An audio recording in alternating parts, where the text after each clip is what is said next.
Bienvenidos y bienvenidas a la cápsula del tiempo. ¿Qué es lo que ocurrió un día como hoy? La cápsula del tiempo. En clave Barroso. Hoy comenzamos nuestro viaje temporal en el 18 de septiembre de 1868. España se encontraba en un momento crítico de su historia. Es en esta fecha cuando estalló la llamada Revolución Gloriosa o simplemente la Gloriosa, un levantamiento que cambiaría el curso de la nación. En la madrugada de ese día, el almirante Juan Bautista Topete dio la señal. La flota anclada en la bahía de Cádiz se subleva al grito de «Viva España con honra». Este lema resume el sentir de gran parte de la población que ve en la monarquía isabelina un obstáculo para el progreso y la dignidad nacional. Cádiz, con su larga tradición liberal que se remonta a las Cortes de 1812, se convierte una vez más en la cuna de un movimiento revolucionario. El pronunciamiento militar rápidamente se transforma en una revolución popular que se extiende como la pólvora por toda Andalucía y luego por el resto de España. Para entender la magnitud de la Gloriosa, debemos retroceder un poquito más en el tiempo. El reinado de Isabel II, que comenzó en 1833, había estado marcado por la inestabilidad política, la corrupción generalizada, qué novedad con los Borbones, y una serie de crisis económicas que habían llevado al país al borde del colapso. La reina, influenciada por camarillas cortesanas y por un clericalismo reaccionario, se había distanciado cada vez más de las necesidades y aspiraciones del pueblo español. Los gobiernos moderados y la Unión Liberal, que se alternaban el poder, habían demostrado ser incapaces de realizar las reformas necesarias para modernizar el país, y mientras tanto, las ideas progresistas y democráticas empezaban a extenderse entre la población urbana y entre los intelectuales. El descontento era palpable en todos los estratos de la sociedad. En este contexto, un grupo de militares progresistas, encabezados por los generales Juan Prim y Francisco Serrano, junto con el almirante Juan Bautista Topete, comenzaron a conspirar para derrocar a Isabel II. Se les unieron políticos civiles como Práxedes Mateo Sagasta y Manuel Ruiz Zorrilla. El plan era iniciar un pronunciamiento militar en la bahía de Cádiz, aprovechando el descontento de la Marina con el gobierno. La revolución se extendió rápidamente por Andalucía, por el resto de España, y en muchas ciudades se formaron juntas revolucionarias que asumieron el control local. El movimiento contaba con el apoyo de amplios sectores de la sociedad: militares descontentos, burgueses liberales, intelectuales progresistas e incluso las incipientes organizaciones obreras. El 28 de septiembre se libró la batalla decisiva en el puente de Alcolea, cerca de Córdoba. Las tropas gubernamentales al mando del general Pavía fueron derrotadas por las fuerzas revolucionarias dirigidas por el general Serrano. Esta victoria abrió el camino hacia Madrid. Y ante el avance imparable de la revolución, pues Isabel II, que se encontraba, casualidades de la vida, veraneando en San Sebastián, cruzó la frontera francesa el 30 de septiembre. Una vez más, como tantas veces en la historia de España, un monarca borbón abandonaba el país en tiempos de crisis. Esta tendencia a huir ante las dificultades se repetiría con Carlos IV durante la invasión napoleónica, con Fernando VII en varias ocasiones, con María Cristina tras la Revolución de 1840 y más tarde, pues obviamente con Isabel II y también con Alfonso XIII en 1931, con Don Juan durante los años del franquismo e incluso con Juan Carlos I en 2020, que ahí sigue todavía el tipo, en Emiratos Árabes. Con la salida de Isabel II se abrió un periodo conocido como el Sexenio Democrático, uno de los más intensos y transformadores de la historia de nuestro país. Las nuevas autoridades convocaron elecciones a Cortes Constituyentes por sufragio universal masculino, algo inédito hasta entonces en España, puesto que había sufragio restringido simplemente a unos pocos. La nueva Constitución de 1869, la más progresista hasta la fecha, estableció un sistema de monarquía parlamentaria con amplios derechos y libertades, es decir, una monarquía constitucional, más o menos parecido a lo que es una monarquía constitucional. Se reconocía la libertad de culto, de enseñanza, de reunión, de asociación, de prensa, y se establecía el sufragio universal masculino. Todavía el femenino, por desgracia, no.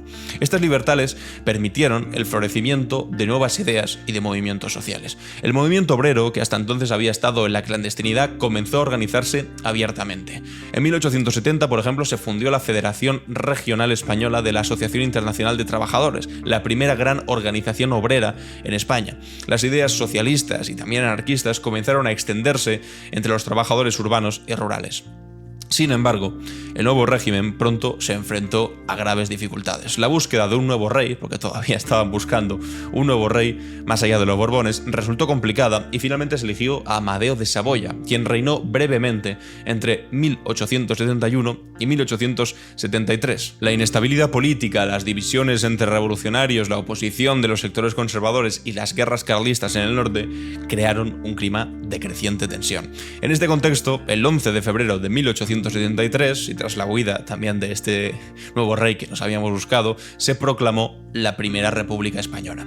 Este fue un experimento audaz que intentó llevar aún más lejos las reformas iniciadas en 1868. Se propuso primero, un modelo federal de Estado. Se decretó la separación, por fin, de Iglesia y Estado. Se abolió la esclavitud en Puerto Rico y se intentaron implementar reformas sociales avanzadas. Sin embargo, la Primera República se enfrentó a enormes desafíos. La guerra carlista, la insurrección cantonal, la oposición de los sectores conservadores y las divisiones internas entre los republicanos. Tras apenas 11 meses, un golpe militar del general Pavía puso fin a la experiencia republicana. Aunque la Gloriosa y la Primera República fueron derrotas en el corto plazo, sembraron semillas que germinarían décadas después. Muchas de las ideas y aspiraciones de este periodo resurgirían con fuerza durante la Segunda República en 1931. El Pacto de San Sebastián, que sentó las bases de manera transversal entre gente de derechas, de izquierdas, de centro, para el advenimiento de la Segunda República, recogía muchos de los anhelos de transformación social y política que habían animado la Revolución de 1868. Saltemos ahora a otro 12 de septiembre, esta vez en 1980. En esta fecha, el cubano Arnaldo Tamayo Méndez se convirtió en el primer latinoamericano y el primer afrodescendiente en volar al espacio al bordo de la nave soviética Soyuz 38. Este hito nos transporta a una época en la que la exploración espacial era un esfuerzo colectivo de naciones, muy diferente a la actual carrera espacial liderada básicamente por multimillonarios. Tamayo Méndez nació en 1942 en una familia humilde de Guantánamo, Cuba. Creció durante los últimos años de la dictadura de Batista y, siendo adolescente, se unió al movimiento revolucionario. Tras el triunfo de la Revolución cubana, Tamayo se formó como piloto de combate, llegando a ser teniente coronel de la Fuerza Aérea Revolucionaria de Cuba. Su viaje al espacio fue parte del programa Intercosmos, una iniciativa soviética para incluir a los cosmonautas de países aliados en misiones espaciales. Este programa no solo tenía un valor científico, sino también un importante componente político y simbólico en plena Guerra Fría. El vuelo de Tamayo duró 7 días, 20 horas y 43 minutos. Durante la misión realizó diferentes experimentos científicos y médicos, y su presencia en el espacio fue un motivo de orgullo no solo para Cuba, sino para toda América Latina y para toda la comunidad afrodescendiente a nivel mundial. Este logro se suma a una tradición de pioneros espaciales de orígenes humildes, a diferencia de los, ya sabéis, Elon Musk y demás gente con mucho dinero que puede permitirse ir al espacio. Yuri Gagarin, el primer ser humano en el espacio, era hijo de un carpintero y de una lechera de una pequeña aldea rusa. Valentina Tereshkova, la primera mujer en órbita, comenzó su vida laboral como trabajadora en una fábrica textil. Estos héroes espaciales demostraron que el cielo no era el límite independientemente del origen social o étnico. La hazaña de Tamayo nos recuerda una época en la que la exploración espacial era vista como un logro de la humanidad en su conjunto y no como la aventura personal de unos pocos privilegiados. En la actualidad, cuando vemos a multimillonarios como Elon Musk o Jeff Bezos liderando la nueva carrera espacial, es importante recordar esta historia. Nos invita a reflexionar sobre quién debe beneficiarse de la exploración espacial y cómo podemos asegurar que sus frutos sean compartidos por toda la humanidad. El viaje de Tamayo también nos recuerda la importancia de la cooperación internacional en la ciencia y la tecnología. En un mundo donde cada vez está más polarizado, la exploración espacial podría ser un campo de colaboración y entendimiento entre naciones, como lo fue, en cierta medida, durante el programa Intercosmos. Y finalmente, en nuestra cápsula del tiempo, recordamos que un día como hoy, un 18 de septiembre, pero de 2012, nos dejó Santiago Carrillo, una figura clave en la historia política española del siglo XX. Nacido en 1915, Carrillo vivió en primera persona algunos de los momentos más convulsos de nuestro pasado reciente, convirtiéndose en un testigo y actor principal de la historia de España. Carrillo inició su actividad política muy joven en las Juventudes Socialistas. Durante la Segunda República fue un destacado dirigente juvenil y al estallar la Guerra Civil con apenas 21 años fue nombrado consejero de Orden Público de la Junta de Defensa de Madrid. Su papel en la defensa de la capital durante los primeros meses de la guerra fue crucial. Tras la derrota de la Segunda República, Carrillo se exilió, primero en Francia y luego en varios países del bloque soviético. Durante el exilio ascendió en la jerarquía del Partido Comunista de España, llegando a ser su secretario general en 1960. Bajo su liderazgo, el Partido Comunista evolucionó desde posiciones estalinistas hasta el eurocomunismo, una versión más moderada y adaptada a las democracias occidentales. Carrillo desempeñó un papel fundamental en la oposición al régimen franquista desde el exilio. Fue uno de los principales impulsores, además, de la política de la reconciliación nacional que buscaba superar las divisiones de la guerra civil para crear un frente común contra la dictadura. Con la muerte de Franco, en 1975, Carrillo regresó clandestinamente a España. Su papel durante la transición fue crucial. Participó en la creación de la Plata Junta, que agrupaba a la oposición democrática, y negoció con el gobierno de Adolfo Suárez la legalización del Partido Comunista, que se produjo en abril de 1977 en el llamado Sábado Santo Rojo. La figura de Carrillo durante la transición simboliza el espíritu de consenso, de reconciliación que caracterizó aquel periodo.